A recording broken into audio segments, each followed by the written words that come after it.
ভারতীয় চলচ্চিত্রে রেখা যেন এক মিথ। তার অভিনয়ের দক্ষতা থেকে তার সৌন্দর্য আজও পুরুষের রাতের ঘুম কেড়ে নেয়। যে কোনো অনুষ্ঠান থেকে যে কোনো ছবির মহরত, যেখানেই তার উপস্থিতি মুহূর্তেই সবটুকু শুষে নেওয়ার ক্ষমতা রাখেন অভিনেত্রী রেখা। क्या कहूँ कि शर्म से है लब सिले हुए। বলিউডের ৭০ থেকে ৮০ দশকের অন্যতম সুন্দরী অভিনেত্রী রেখাকে নিয়ে কম জল ঘোলা হয়নি এবং আজও তার সিঁদুর পরা নিয়ে নানান প্রশ্নের মুখোমুখি হতে হয়। ফিল্ম ক্যারিয়ারের উত্থানের সময় বলিউডের বিভিন্ন অভিনেতাদের সাথে জড়িয়ে পড়েছিলেন। এর মধ্যে অমিতাভের সাথে তার সম্পর্ক নিয়ে সবচেয়ে বেশি গুঞ্জন ছড়িয়েছিল, কিন্তু কোনো সম্পর্ক টিকেনি। এবার জানা যাক তিনি অবিবাহিত হওয়া সত্ত্বেও আজও কেন সিঁদুর পরেন। দো আনজানে ছবির সেটে অমিতাভের সাথে দেখা হয়েছিল রেখার।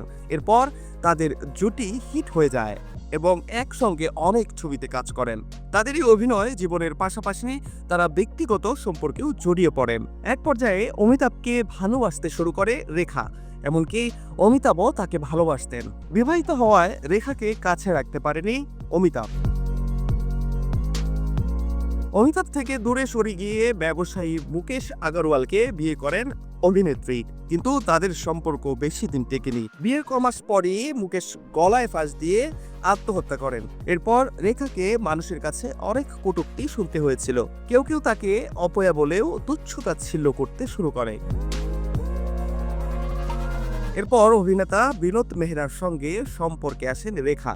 দুজনেই দীর্ঘদিন একে অপরকে ডেট করেছেন, এমনকি শোনা যায় যে তারা গোপনে বিয়েও করেছিল। কিন্তু বিনোদের মা রেখাকে পছন্দ করতেন না, এমনকি মাঝে মধ্যে প্রাণনাশেরও হুমকি দিতেন। এরপর রেখা ও বিনোদ মেহরার সম্পর্ক ভেঙে যায়।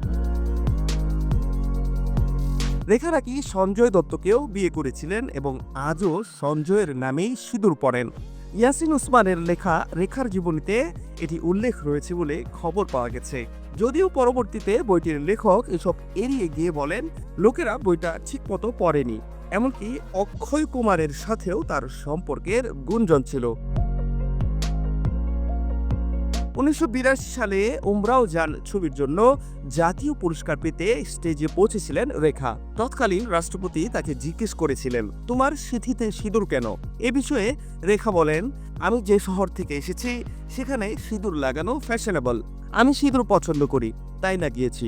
বর্তমানে তিনি মুম্বাইয়ের একটি বিলাসবহুল প্রাসাদে একাই থাকেন। ফাহাদ শাহরিয়ার, বাংলা ফ্লো।